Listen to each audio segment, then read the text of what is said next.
Curta, compartilhe, comente e se inscreva no canal. Em nome do Pai, e do Filho, e do Espírito Santo. Amém.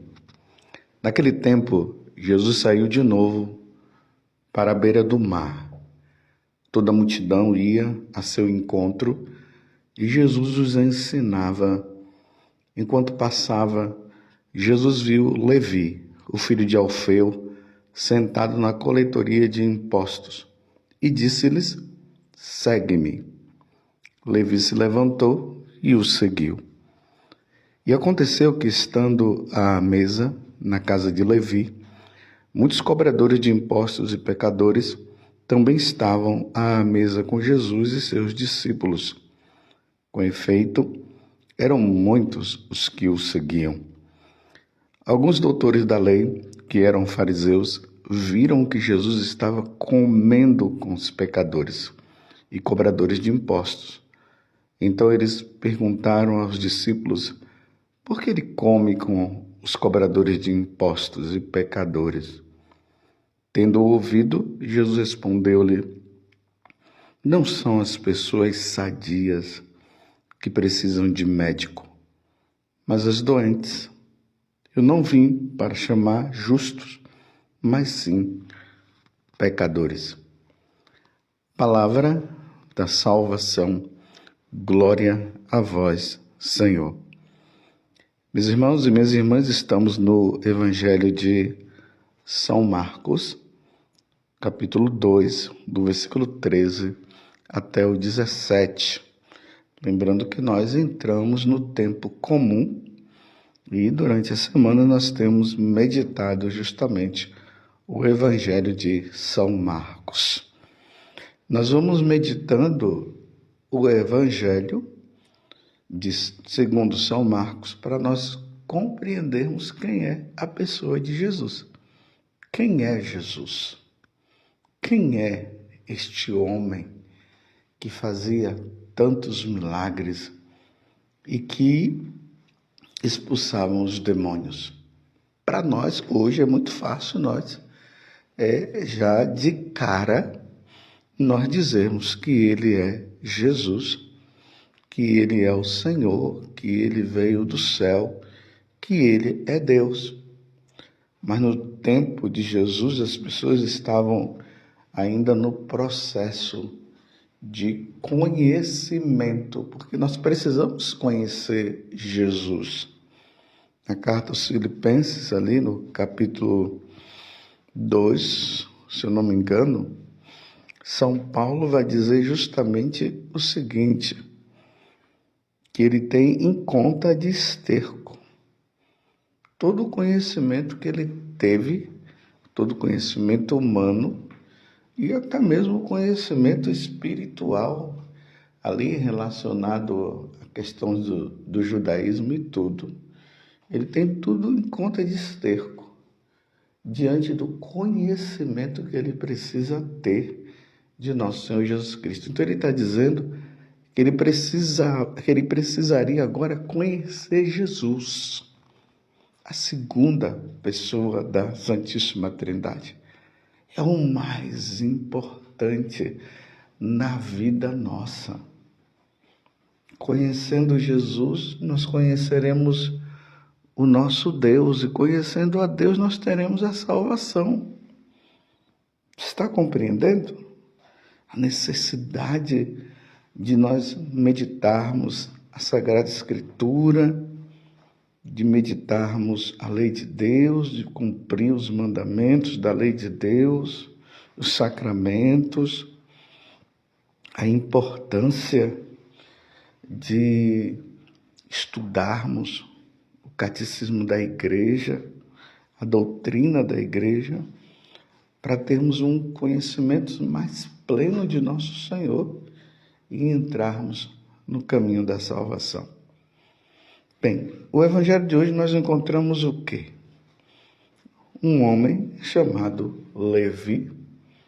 Aqui no Evangelho vai dizer que ele era filho de um tal Alfeu. Provavelmente Alfeu Era muito conhecido ali em Cafarnaum, ali na Galileia. Você está frisando o nome filho de Alfeu, então provavelmente era um homem muito conhecido. E quem era Levi? Um cobrador de impostos. Hoje falar de imposto no Brasil nós já dá até náusea. Segundo os economistas aí, jornalistas e tudo, o Brasil é o país onde se mais cobra impostos.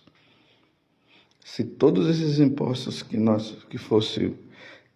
são cobrados diminuísse, ou se não, o dinheiro fosse levado realmente para as questões de educação, de saúde e tantas outras coisas, realmente o nosso país seria um país maravilhoso a nível de economia. Ou se o número de impostos que fossem cobrados fossem apenas o essencial, aí nós brasileiros nós veríamos que realmente o que nós estaríamos ganhando daria para sobreviver com bastante equilíbrio. Claro, eu não sou economista, estou falando apenas assim, de um modo geral, para nós compreendermos o evangelho de hoje. Cobrar impostos significa dar uma parte para o Estado. Então, o Levi, era isso que ele fazia. Ele cobrava os impostos dos judeus para dar para o império, para dar para César. E era nessa condição de cobrador de impostos, porque Levi era também um judeu, ele era odiado pelos judeus. Se ele era odiado pelos judeus, então isso significa que o que ele pegava ali tinha corrupção. A corrupção estava ali no meio também. Uma parte para o Estado e talvez uma parte para ele. E é esse homem odiado pelos judeus que Jesus passa e chama. Olha bem, meus irmãos, é importante notar justamente isso.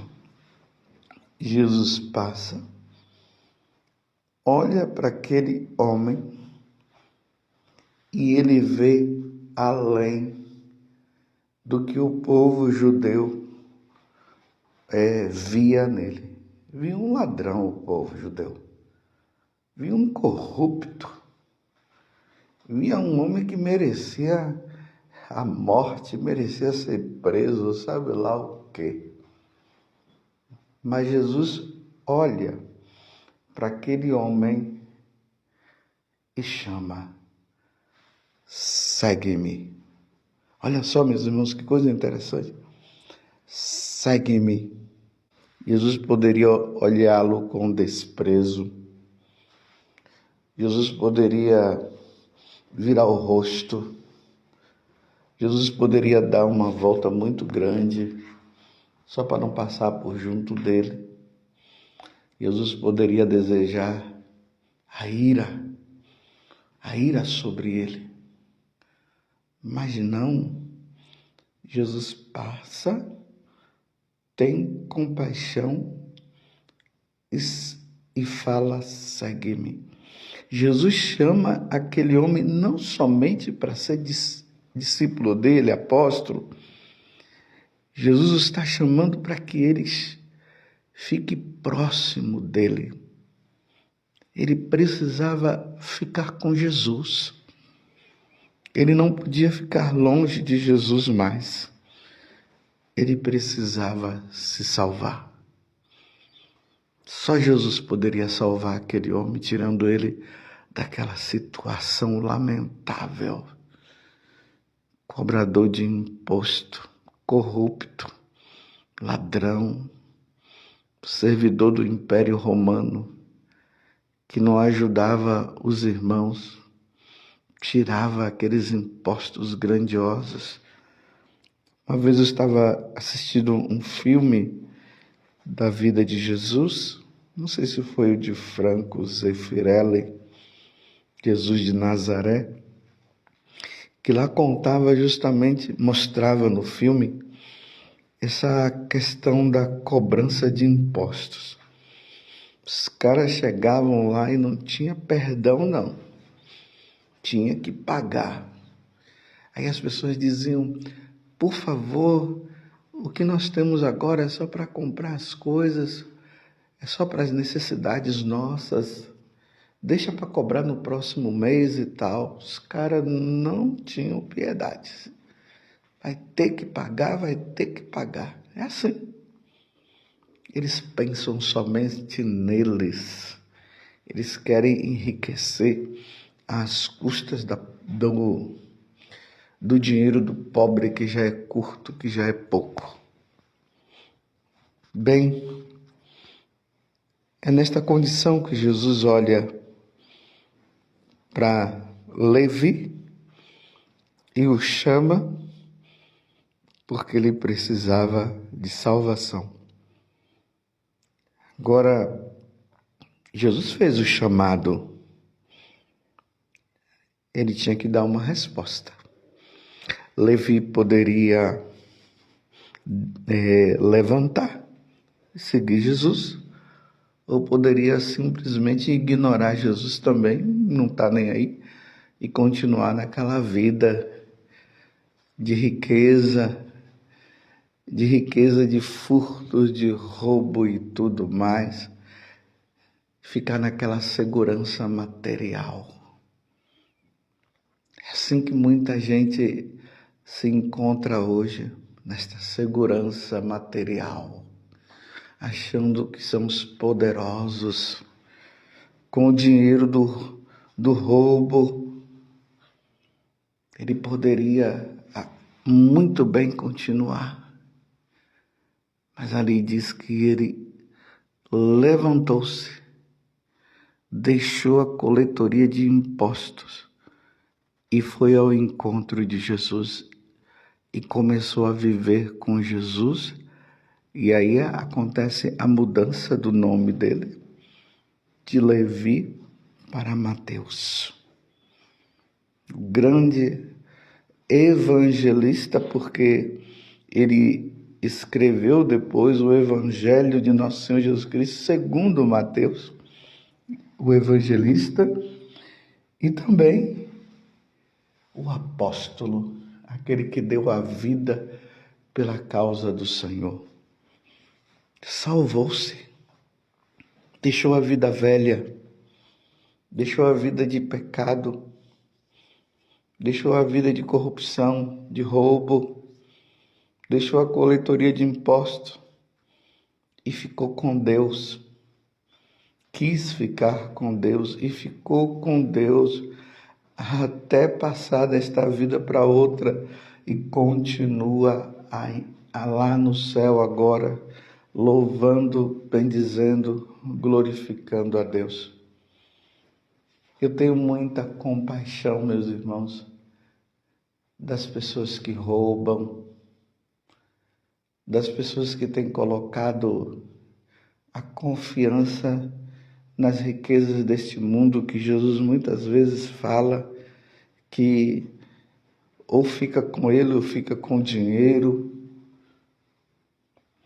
Eu tenho muita compaixão desse povo que se acha os donos do mundo. A riqueza não honesta, mas a riqueza desonesta. Eu já falei isso aqui para vocês. Imagina, meus irmãos, aquelas pessoas que roubam, que usam do dinheiro do pobre, ou até mesmo dos ricos, não sei, e compram, né, tantas coisas, compram carros, compram casas, tem dinheiro no banco, dinheiro fora do país, mas tudo dinheiro desonesto. É como a pessoa olhar para aquele carro e dizer: aquele dinheiro que eu empreguei comprando aquele carro foi o dinheiro do roubo do seu José, da dona Maria, do seu João, que agora está passando fome. E está ali, aquele dinheiro gasto nos restaurantes. Tudo de roubo, tudo de corrupção. E aí o mandamento não furtar, não roubar, quer dizer quem rouba, quem furta, não vai para o céu, não. Se morre nessa condição, pode até fazer aquele velório, aquele enterro grandioso, com todas as pompas necessárias, aquele caixão, né? Aquele caixão lindo, aquela cova maravilhosa lá, o túmulo maravilhoso. O corpo aqui, a alma no inferno. O corpo aqui e a alma no inferno. Sofrimento eterno. É por isso que essa pergunta que foi feita para Jesus, por que ele come com os cobradores de impostos e pecadores? E aí vem a resposta de Jesus. Não são as pessoas sadias que precisam de médico, mas as doentes. Eu não vim para chamar justos, mas sim pecadores. Aonde tem um pecador, Jesus está ali na cola, tentando trazer essa pessoa de volta, tentando levá-la para que ela possa se salvar. Na primeira leitura hoje, que está na carta aos Hebreus, ele vai dizer assim: irmãos, a palavra de Deus é viva, eficaz e mais cortante do que qualquer espada de 2 gumes. Penetra até dividir a alma e espírito, articulações e medulas. Ela julga os pensamentos e as intenções do coração. Não há criatura que possa ocultar-se diante dela. Tudo está nu e descoberto a seus olhos, e é a ela que devemos prestar contas. Essa palavra de Deus é ela. Essa palavra de Deus que é o próprio Deus, que é a segunda pessoa da Santíssima Trindade. Um dia deveremos prestar contas. Você está entendendo? O pecador, ladrão, corrupto, que se usufrui de uma felicidade às custas do dinheiro do outro, da pobreza do outro, ou até da riqueza do outro. Ele um dia vai prestar contas e ele precisa se converter. Temos um sumo sacerdote eminente. Lembrando que nós estamos na carta aos Hebreus, capítulo 4, do 12 a 16. Versículo 14, temos um sumo sacerdote eminente que entrou no céu, Jesus, o Filho de Deus. Por isso permaneçamos firmes na fé que professamos. Com efeito, temos um sumo sacerdote capaz de se compadecer de nossas fraquezas, e como Jesus se compadeceu dessa fraqueza de Levi, que depois se tornou Mateus. Como ele se compadeceu, porque ele precisava salvar Mateus. Ele se compadeceu da fraqueza de Mateus, pois ele mesmo foi provado em tudo como nós, com exceção do pecado. Aproximemos então com toda a confiança do trono da graça, para conseguirmos misericórdia e alcançarmos a graça de um auxílio no momento oportuno. Aproximemos agora de Jesus.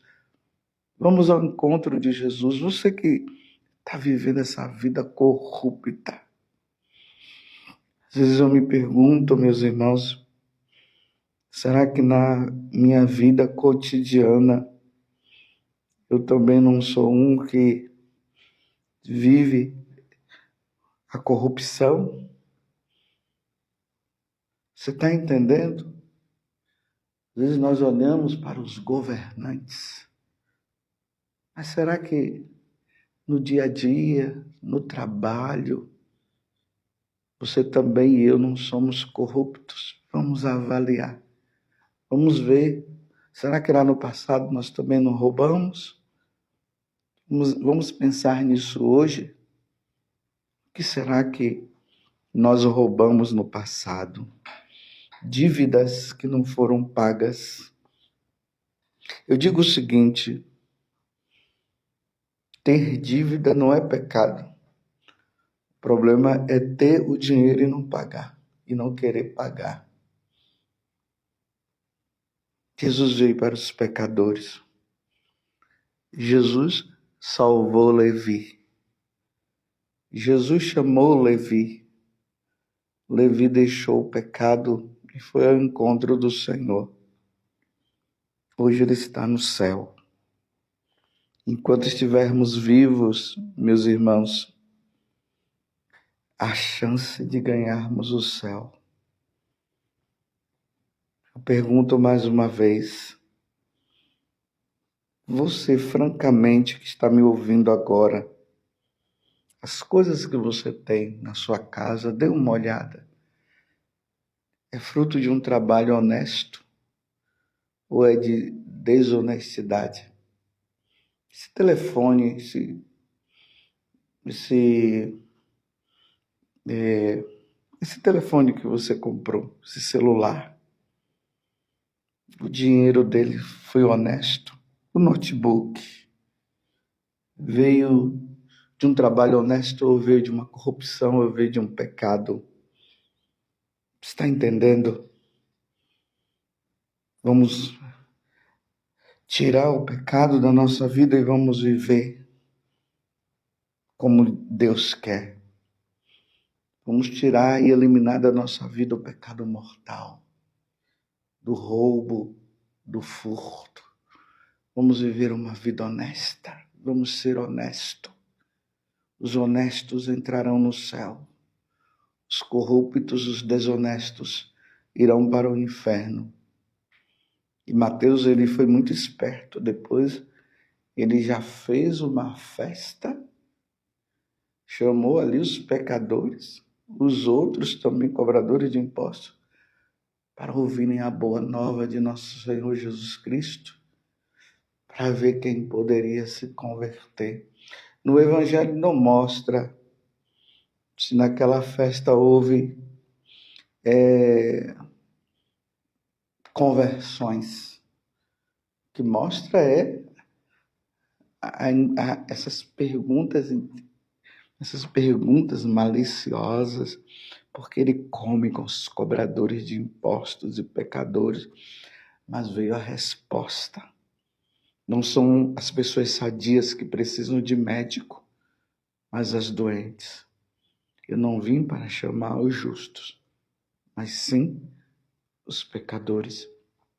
Ó Virgem Santíssima, não permitais que eu viva nem morra em pecado mortal. Em pecado mortal eu não hei de morrer, porque a Virgem Santíssima há de me valer. Valei-me, Virgem Santíssima, livrai-nos, Senhor, de toda corrupção, de todo imposto desonesto, de todo roubo. E desça sobre você a bênção de Deus Todo-Poderoso, Pai, Filho e Espírito Santo. Amém. Louvado seja nosso Senhor Jesus Cristo, para sempre seja louvado. Sua mãe, Maria Santíssima.